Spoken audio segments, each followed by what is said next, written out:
Hello friends, welcome to internet education. तो आज का टॉपिक है हमारा साधारण ब्याज। तो सबसे पहले आप चैनल को सब्सक्राइब कर ले और बेल आइकन को भी प्रेस कर ले। तो चलिए वीडियो को स्टार्ट करते हैं।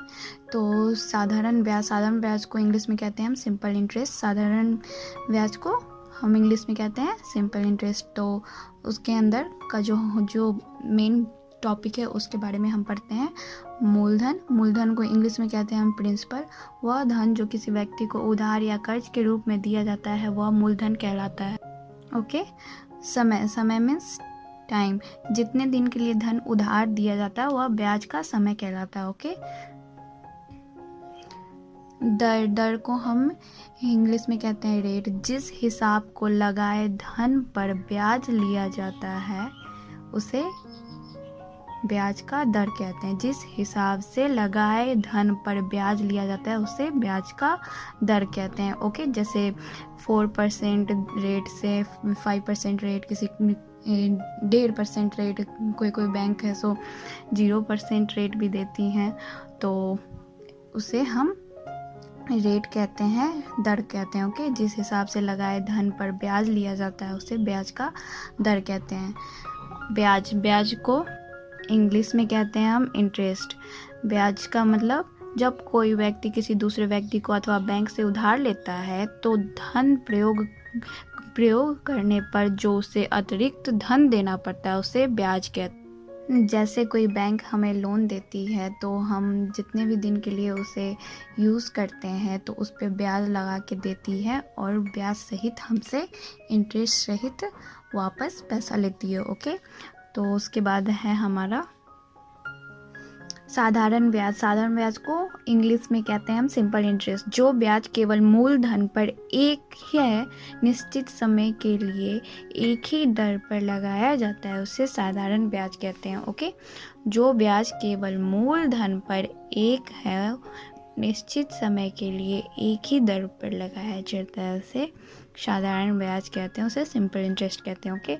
मिश्र धन को इंग्लिश में कहते हैं हम अमाउंट। मूलधन तथा ब्याज के योग को मिश्र धन कहते हैं। मूलधन और ब्याज को जोड़ने पे हमारा जो योगफल आता है उसे हम मिश्र धन कहते हैं। ओके।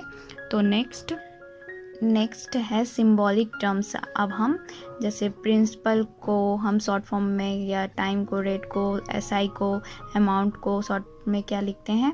प्रिंसिपल को पी मूलधन, ओके, टी समय, टाइम, आर दर, रेट, आई साधारण ब्याज, एसआई सिंपल इंटरेस्ट, ए को मिश्र धन, अमाउंट। ओके। प्रिंसिपल का सिंबॉलिक टर्म हो गया पी, टाइम का हो गया टी, रेट का हो गया आर, एसआई सिंपल इंटरेस्ट का हो गया आई, अमाउंट का हो गया ए। ओके। अब हम उसके फॉर्मूला को देखते हैं। ओके। पहला है हमारा SI simple interest equal to P into R into T by 100, principal into rate into time by 100। Okay. हमारा साधारण ब्याज निकालने का फॉर्मूला है P into R into T by 100। Okay. P equal to I into 100 by R into T. Okay. R equal to I into 100 by P into T. Okay. साधारण ब्याज गुने 100 बटे principal into time. T equal to I into 100 by P into R. A equal to P plus L. Okay. A equal to P into 1 plus R into T by 100। Okay. P equal to A minus I, P equal to A into 100 by 100 plus R into T. तो आप ये सारे formula के screenshot ले लें, कल मैं इससे रिलेटेड आपको क्वेश्चन कराऊंगी। तो अगर आपको वीडियो पसंद आया हो तो वीडियो को लाइक करना, शेयर करना, कमेंट करना, और चैनल पे नए हो तो चैनल को सब्सक्राइब कर लेना, बेल आइकन को भी प्रेस कर देना ताकि मेरे वीडियोस के साइड नोटिफिकेशन आप तक जल्द से जल्द पहुंच सके। Thank you.